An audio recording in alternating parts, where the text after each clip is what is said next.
Assalamualaikum warahmatullahi wabarakatuh. Saya Pak Kunaifi, Koordinator Divisi Pengawasan Bawaslu Provinsi Jawa Timur.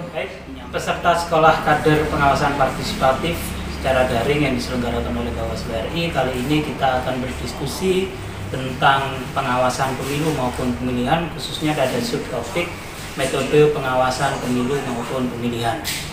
Dalam melakukan aktivitas pengawasan pemilu, jajaran pengawas tentu didasarkan pada perencanaan yang sudah ditentukan oleh Bawaslu RI dan disampaikan sampai ke tingkat desa kelurahan secara berjenjang, sehingga pelaksanaan pengawasan ini memiliki acuan yang jelas berkaitan dengan alat kerja pengawasannya. Selanjutnya didasarkan pada hasil identifikasi kerawanan pada setiap tahapan, fokus pada pengawasan di setiap tahapan yang akan dilakukan pengawasan, selanjutnya hasil perencanaan pengawasannya.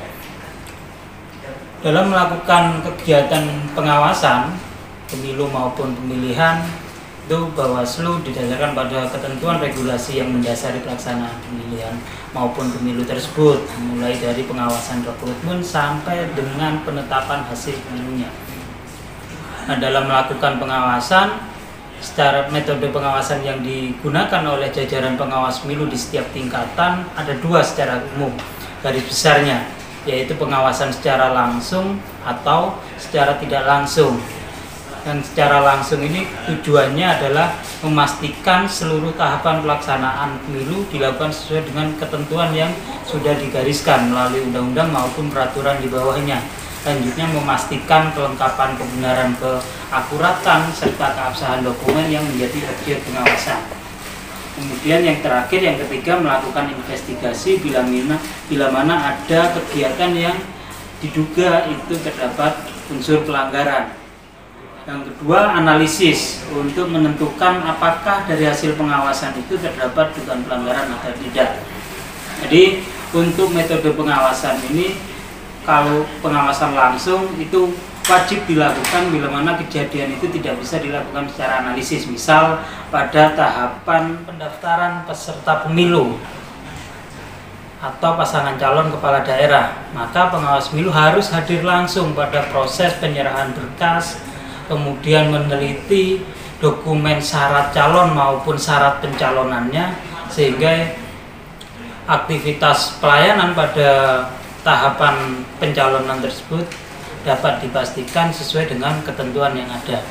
Kalau kemudian pengawasan tidak langsung melalui secara analisis, itu contoh misal bila mana Bawaslu maupun jajarannya melakukan aktivitas secara mandiri, yaitu dengan melakukan analisis pada tahapan pemutakhiran data pemilih. Oke, di sisi lain pada pelaksanaan pemutakhiran data pemilih yang mengharuskan petugas doklit itu mendatangi rumah per rumah masing-masing pemilih, itu harus langsung. Tapi ada yang tidak langsung, misal terkait dengan identifikasi kegandaan, identifikasi elemen data pemilih yang ini dirasa meragukan, baik dari elemen data usianya, NIK-nya, NKK-nya, alamat rumahnya, itu yang dilakukan secara analisis mandiri oleh jajaran Bawaslu, baik itu menggunakan software secara mandiri, misal atau menggunakan Excel, sehingga mengetahui ada orang yang kemudian usianya lebih dari 100 tahun masih masuk data pemilih. Yang ini yang kemudian nanti akan dilanjutkan pada tahapan investigasi, apakah memang benar demikian ada orang yang usia 100 tahun namun masih hidup sehingga layak menjadi pemilih, atau ini orang yang sebenarnya sudah meninggal namun masuk dalam data pemilih. Analisis berikutnya mungkin untuk mengidentifikasi potensi keberadaan pemilih yang tercatat lebih dari satu kali.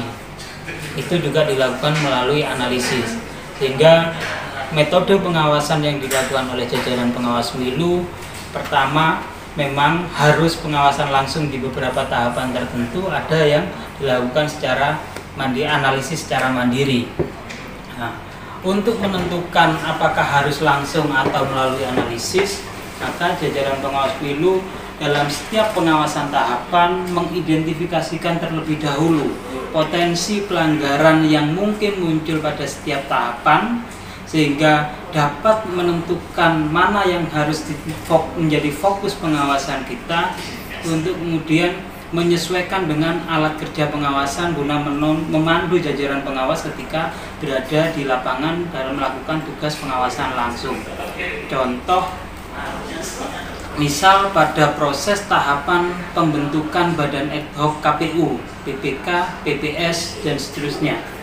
Itu jajaran pengawas pemilu telah memfokuskan pengawasannya terkait dengan aktivitas jajaran KPU Kabupaten Kota yang memiliki kewenangan dalam proses rekrut itu, yaitu kepatuhan prosedurnya, kemudian peserta seleksi asal-usulnya apakah yang bersangkutan ini punya korelasi dengan partai politik atau simpatisan partai atau pernah jadi tim kampanye, kemudian adakah praktek KKN atau kemudian ketentuan instansi lain yang memang tidak membenarkan pegawainya untuk beraktivitas sebagai penyelenggara pemilu ad hoc di badan KPU. Dan yang terakhir, keabsahan dokumen persyaratan peserta seleksi badan ad hoc tersebut. Hingga dari fokus-fokus pengawasan itulah yang kemudian nanti jajaran pengawas pemilu akan melakukan treatment bagaimana upaya pencegahannya, bagaimana metode pengawasannya, agar apa yang sudah diidentifikasi sebagai berpotensi menjadi pelanggaran ini dapat diminimalkan oleh pengawas pemilu. Atau contoh yang lain lagi, pendaftaran peserta pemilu maupun peserta pemilihan. Contoh dalam konteks pemilihan kepala daerah, dalam proses partai politik memberikan dukungan, apakah terjadi ada mahar politik atau tidak. Kemudian keabsahan dokumen syarat pencalonan maupun syarat calon. Kemudian waktu penyerahan berkas persyaratan. Selanjutnya adalah kewajiban peserta bila mana yang bersangkutan dalam undang-undang diharuskan mengundurkan diri. Misal dalam konteks undang-undang pilkada ada aparatur sipil negara, TNI, Polri, DPR, DPRD itu diwajibkan untuk mundur ketika melakukan pendaftaran sebagai pasangan calon kepala daerah. Dan terakhir, persiapan KPU dalam memfasilitasi tahapan tersebut, baik itu untuk peserta pemilu maupun untuk jajaran Bawaslu. Atau kalau untuk pilkada terdapat unsur perseorangan, ini lebih rumit lagi mekanisme pengawasannya, mengingat bahwa pelaksanaan pendaftaran pasangan calon dari unsur perseorangan ini waktunya lebih awal, dan beberapa syaratnya juga didasarkan pada dukungan masing-masing warga masyarakat yang diwujudkan dalam surat pernyataan disertai dengan KTP elektronik. Dalam konteks ini, Bawaslu menentukan bahwa mana yang menjadi prioritas. Misal dalam dukungan perseorangan ini kita fokus terhadap kegandaan dukungan, kita fokus terhadap profesi yang tercantum dalam kartu tanda pendukung yang warga negara yang memberikan dukungan pada bakal pasangan calon perseorangan. Ini yang menjadi fokusnya. Contoh lain yang harus dilakukan pengawasan langsung yang paling mungkin mengikut sertakan peserta sekolah kader, yaitu pengawasan tahapan kampanye.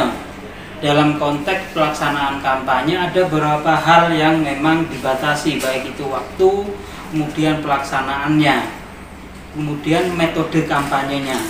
Ini yang perlu dipahami oleh semua pihak, bahwa kegiatan kampanye ada beberapa hal yang harus ditaati oleh peserta pemilu maupun pemilihan kepala daerah. Contoh, penggunaan fasilitas negara. Itu masyarakat atau peserta sekolah kader nantinya dapat ikut serta memberikan informasi kepada masyarakat, kepada jajaran pengawas apabila dalam tahapan kampanye yang sedang berjalan terdapat penggunaan fasilitas negara yang digunakan sebagai aktivitas kampanye. Yang paling sering muncul pengalaman dari pelaksanaan pemilu maupun pemilihan sebelumnya adalah penggunaan mobil dinas atau kemudian fasilitas pemerintah di tingkat kecamatan maupun desa, balai desa, kantor kecamatan. Kemudian pemasangan alat peraga dalam konteks pelaksanaan kampanye di beberapa penyelenggaraan pemilu maupun pemilihan terakhir itu ada batasan terkait dengan tempat pemasangan maupun jumlah alat peraga yang dipasang. Itu masyarakat atau peserta sekolah kader nantinya bisa ikut berpartisipasi guna memberikan informasi kepada jajaran pengawas pemilu agar pelanggaran-pelanggaran semacam itu dapat dilakukan penindakan atau lebih baik juga akan dilakukan pencegahan sebelum terjadi pelanggaran tersebut. Itu yang mungkin bisa saya sampaikan dalam pertemuan Sekolah Kader Pengawasan Partisipatif secara daring yang diselenggarakan oleh Bawaslu RI. Mudah-mudahan apa yang sudah kita diskusikan ini dapat memberikan manfaat dan peserta sekolah kader juga mendapat asupan informasi yang cukup sehingga ke depan akan bermanfaat untuk perbaikan demokrasi yang sedang kita lakukan di bangsa Indonesia oleh bangsa Indonesia. Demikian, kurang lebih mohon maaf. Wassalamualaikum warahmatullahi wabarakatuh.